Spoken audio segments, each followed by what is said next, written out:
Hello students. कल मैंने आपको बताया था जूलॉजी का सिलेबस।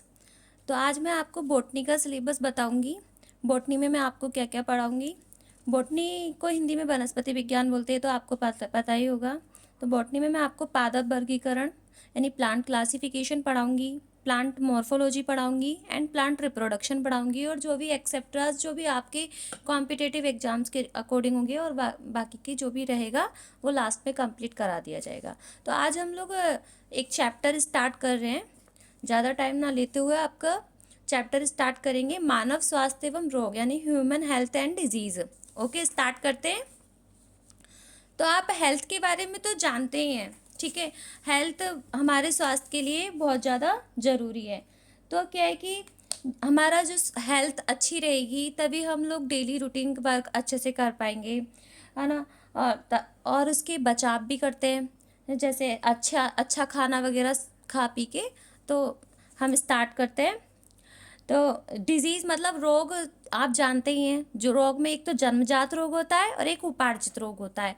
जन्मजात रोग ये जो जन्म के समय से ही मिलता है बच्चे को, किससे? माता पिता से। माता पिता से जिस बच्चे को रोग मिलता है उसे जन्मजात रोग यानी जेनेटिकल रोग डिजीज़ बोलते हैं। और एक उपार्जित रोग यानी एक्वायर्ड डिजीज़ होती है, जो हम खुद एक्वायर करते हैं, जैसे किसी असंतुलित खाना खाने से या फिर किसी विटामिन की कमी से या प्रोटीन की कमी से जो भी रोग होता है हमें, या कोई फंगल डिजीज़ वगैरह हो जाती है ऐसी कोई, तो वो एक्वायर्ड डिजीज़ के अंदर, उपार्जित रोग के अंदर आती है।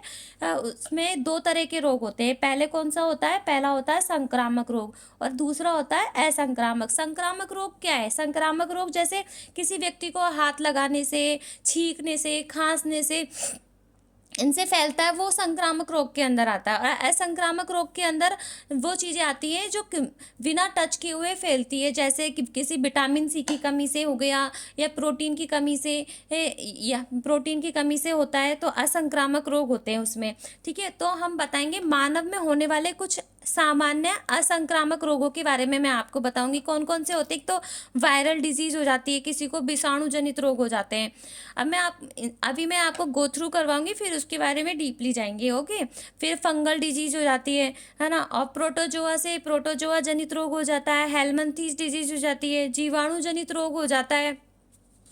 ठीक है, आप सब देख पा रहे हैं अच्छे से?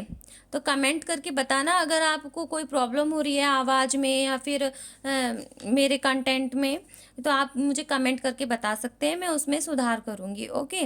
और असंक्रामक रोग में क्या होता है कि हीनताजन्य रोग, आश्रित रोग, आनुवांशिक रोग और मानसिक रोग आता है। ठीक है, असंक्रामक रोग में क्या है कि जैसे कैंसर हो गया, हार्ट अटैक हो गया, डायबिटीज़ हो गई, आर्थराइटिस हो गया, यानी आर्थराइटिस यानी घुटनों का दर्द।